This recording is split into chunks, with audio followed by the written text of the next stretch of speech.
Financial statement. The following is pre-closing trial balance of Munir and Company prepaid on December 31st 2006. ये trial balance है pre closing close करने से पहले का। Debit and credit balance दिया। Debit में देखें cash, accounts receivable, merchandise inventory beginning जनवरी 1st, अनएक्सपायर्ड इंश्योरेंस यानी prepaid insurance, purchase, carriage in, salaries expense, से return and allowance, office equipment and Munir drawing. Credit में accounts payable, sales revenue, Munir capital. Data for adjustment ये आपके पास आ गया। हमने जो transaction record करनी है डेटा फॉर एडजस्टमेंट करनी है। सबसे पहले आपके पास दिए मर्चेंडाइज इन्वेंट्री वाज वैल्यूड 75,000। अगर आपको याद हो तो मर्चेंडाइज इन्वेंट्री की हमने ट्रांजैक्शन रिकॉर्ड की हुई थी, ठीक है। ये देखें फिक्स में सही है, मर्चेंडाइज इन्वेंट्री पार्ट है, सिंपल सा है। इसकी ट्रांजैक्शन में बताया था फिक्स है, अगर आपको रिकॉर्ड कराई है तो मैंने देखे यहाँ पे दिखा देता हूँ मैं आपको मर्चेंडाइज इन्वेंट्री। ये देखें नजर है मर्चेंडाइज इन्वेंट्री की क्या ट्रांजैक्शन होगी। Merchandise inventory debit, income summary credit, ending value, ठीक है ना। अब हम ये देखें यहाँ पे हम इसको ले लेंगे मर्चेंडाइज इन्वेंट्री डेबिट और इनकम समरी क्रेडिट, और एंडिंग वैल्यू आपके पास दी हुई है तो आप इसी से रिकॉर्ड कर लेंगे। एंडिंग वैल्यू देखिए दिसंबर 31 में आपको दी हुई है, कितनी है 75,000। तो 75,000 से आप इसको रिकॉर्ड कर लेंगे। क्या करेंगे आप, फिक्स ट्रांजैक्शन है, मर्चेंडाइज इन्वेंट्री डेबिट पहली ट्रांजैक्शन, मर्चेंडाइज इन्वेंट्री डेबिट, और क्या क्रिएट करेंगे, इनकम समरी क्रेडिट। कितनी अमाउंट है जो दी हुई आपके पास 75,000।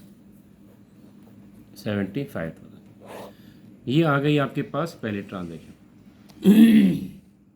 Merchandise inventory. अब देखिए सेकंड आपके पास के एक्रूड सैलरी, ये भी हमने रिकॉर्ड की थी। एक्रूड एक्सपेंस, एक्रूड एक्सपेंस देखें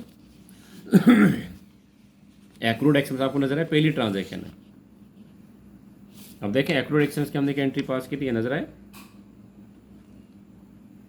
accrued expense payable, unpaid, outstanding सारे की माने। तो हम इसमें क्या करते हैं, एक्सपेंस डेबिट और पेएबल क्रेडिट। एक्सपेंस डेबिट यानी salary expense debit, salary payable credit. तो क्या एंट्री हो जाएगी इसकी, सैलरी एक्सपेंस डेबिट और सैलरी पेएबल क्रेडिट। ये सेकंड की एक्रूड सैलरी यानी सैलरी आपने देनी है, तो क्या एंट्री पास करेंगे इसकी सेकंड की, सैलरी एक्सपेंस डेबिट और salary payable credit. Salary expense debit and salary payable credit. कितनी अमाउंट है, जो अमाउंट आपको दी हुई है इसने वही ले लेंगे। कितने से, 10,000 से, 10,000 10,000। ये सेकेंड एंट्री आ गई। अच्छा इसके बाद आ जाए थर्ड एंट्री में, इंश्योरेंस एक्सपायर्ड। एक्सपायर्ड के माने क्या होता है, एक्सपेंस हो गया। अब देखो ऊपर कौन सा अकाउंट है आपके पास, अनएक्सपायर्ड इंश्योरेंस।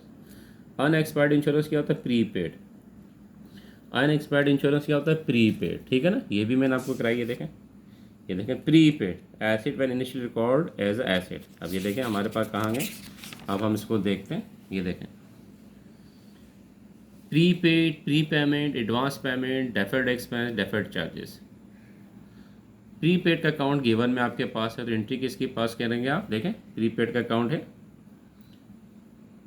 ठीक है। गिवन में एडजस्टमेंट किसकी पास होती है, एक्सपेंस की। ये देखें आपके पास किसका अकाउंट है, प्रीपेड का अकाउंट है। अनएक्सपायर्ड इंश्योरेंस, अनएक्सपायर्ड माने प्रीपेड। जब प्रीपेड का अकाउंट है तो किसकी एंट्री पास होगी, एक्सपेंस की, ठीक है। एंट्री आपके पास क्या ये रहा, expense debit prepaid credit, expense debit prepaid credit. और एक्सपेंस की अमाउंट लेते हैं। अगर एक्सपेंस की अमाउंट नहीं दी दोनों जगह प्रीपेड पीरियड में, तो क्या करते हैं, माइनस कर देते हैं, ठीक है ना, ये याद रखना। अब देखें हम चलते हैं इसको लेके आगे सॉल्व करते हैं।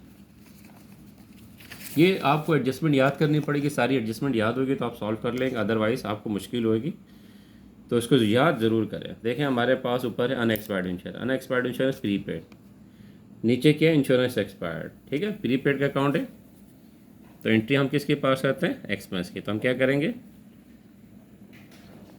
इंश्योरेंस एक्सपेंस डेबिट और प्रीपेड इंश्योरेंस क्रेडिट। कितने से, जो अमाउंट दी होगी इसने एक्सपायर्ड की, ये देखें इंश्योरेंस एक्सपायर्ड 12,000। अगर यहाँ पे भी अनएक्सपायर्ड इंश्योरेंस कह देते तो हम क्या करते, दोनों जगह से माइनस कर देते, क्योंकि ऊपर भी प्रीपेड है नीचे भी प्रीपेड है, माइनस कर देते। लेकिन यहाँ पे इसने क्या कि आपको इंश्योरेंस एक्सपायर्ड, एक्सपायर्ड माने एक्सपेंस, तो इसने अमाउंट दे दिए 12,000 से, ये 12,000 ले लेंगे, 12,000 ले लेंगे, ठीक है।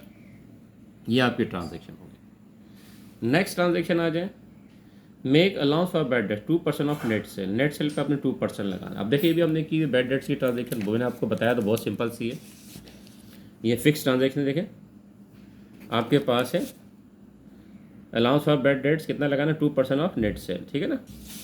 ये देखें पार्ट ए का है, ये ट्रांजेक्शन नंबर 4। अब ये देखें बैड डेट्स की हमने ट्रांजेक्शन रिकॉर्ड की थी, bad debt expense allowance for bad debts, ठीक है। फिक्स ट्रांजेक्शन है, मैंने कहा था ये आपके पास अमाउंट दे देगा, या अकाउंट सेल को बेस बनाएगा, बोलेगा अकाउंट सेल के बैलेंस पे लगा ले, या नेट सेल के या सेल के बैलेंस पे कहेगा, ठीक है। तीनों में से एक अमाउंट कहता है, तो एंट्री फिक्स है। आ जाए bad debt expense debit allowance for bad debts credit. Transaction number 4 क्या करेंगे, बैड डेट्स एक्सपेंस डेबिट और allowance for bad debts credit, ये आ गए। अब इसने कहा है कि 2% ऑफ नेट सेल। अब 2% नेट सेल का निकालना है। देखिए हमारे पास सेल्स रेवेन्यू कितनी है, हमारे पास सेल हमारे पास क्रेडिट में 2,70,000, ठीक है ना। हम इसकी वर्किंग कर लेते हैं। हमारे पास सेल दी है 2,70,000, सेल की अमाउंट है हमारे पास 2,70,000। अब हम इसमें नेट सेल किस तरह निकालेंगे, माइनस करेंगे सेल रिटर्न और सेल डिस्काउंट को। हमने दो फिगर देखनी, सेल रिटर्न की और सेल डिस्काउंट की, इस सेल में से माइनस करना।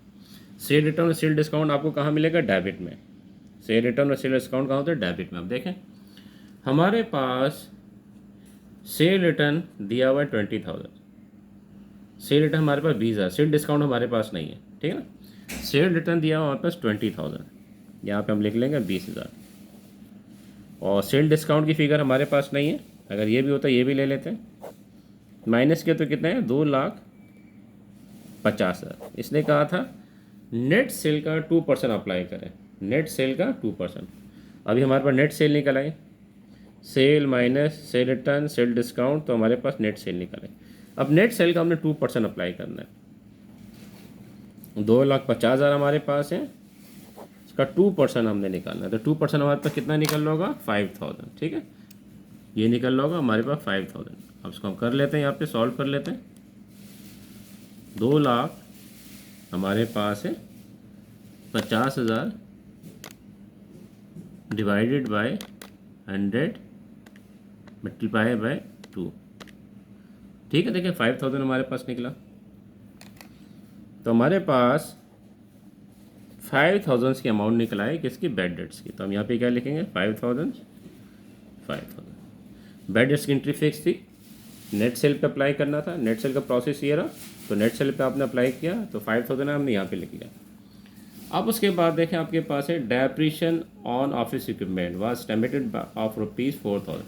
डेप्रिशन की भी हमारे पास एंट्री फिक्स है। देखें पार्ट ए का डेप्रिशन एक्सपेंस का, ये भी आपको दिखा देता हूँ हमने क्या एंट्री पास की थी डेप्रिशन की, अगर आपको याद है। देखें ये रहा depression expense debit allowance for bad debts credit, नजर आया डेप्रिशन की, ये डेप्रिशन की आपकी एंट्री है ये, अगर आपको नज़र आ रहा हो। Depression expense debit allowance for bad debts credit, ठीक है। ये इसकी एंट्री आ गई, इसको भी हम यहाँ रिकॉर्ड कर लेते हैं। ये हमारे पास आ गई लास्ट एंट्री, 5th क्या, डेप्रिसिएशन एक्सपेंस डेबिट किस पे लगाया आपने, देखें ऑफिस इक्विपमेंट पर हम यहाँ ब्रैकेट में लिखेंगे ऑफिस इक्विपमेंट, और क्या क्रेडिट करेंगे, allowance for depreciation credit, depreciation expense debit, office equipment allowance for depreciation credit, कितने से, जो भी इसने अमाउंट दी हुई है आपके पास, यानी 4000 दी हुई है, ये 4000 से आपने रिकॉर्ड कर दी।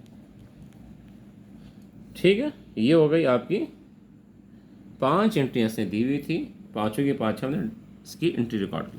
अगर आपकी नरेशन लिखना चाहते हैं, ये हमने किस चीज़ की एंट्री पास की थी, मर्चेंडाइज इन्वेंट्री के, तो यहाँ पे लिख लें टू एडजस्ट, बस एक वर्ड्स आएगा टू एडजस्ट, क्या है, merchandise inventory account, merchandise inventory account. यहाँ पर आ जाए, ये क्या है, सैलरी का है, पहले हम क्या लिखते थे जनरल में टू रिकॉर्ड, यहाँ पे हम क्या लिखेंगे एडजस्टमेंट में to adjust, to adjust salary account. ठीक है, यहाँ पे क्या है हमारे पास इंश्योरेंस का अकाउंट है, तो हम लिखेंगे टू एडजस्ट इंश्योरेंस अकाउंट। बस आपने हर वर्ड्स के साथ रिकॉर्ड की जगह टू एडजस्ट लिखना है, टू एडजस्ट इंश्योरेंस अकाउंट। ये आपके पास क्या बैड डेट्स, तो क्या लिखेंगे to adjust bad debts account, to adjust bad debts accounts. ये डेप्रिसिएशन की थी, हम क्या लिखेंगे to adjust depreciation account, to adjust depreciation expense account. बस सबके आगे आपने क्या लिखना टू एडजस्ट। तो ये आपकी नरेशन भी हो गई, ये आपके पास हमने ट्रांजेक्शन कर ली किसकी, एडजस्टिंग एंट्री की।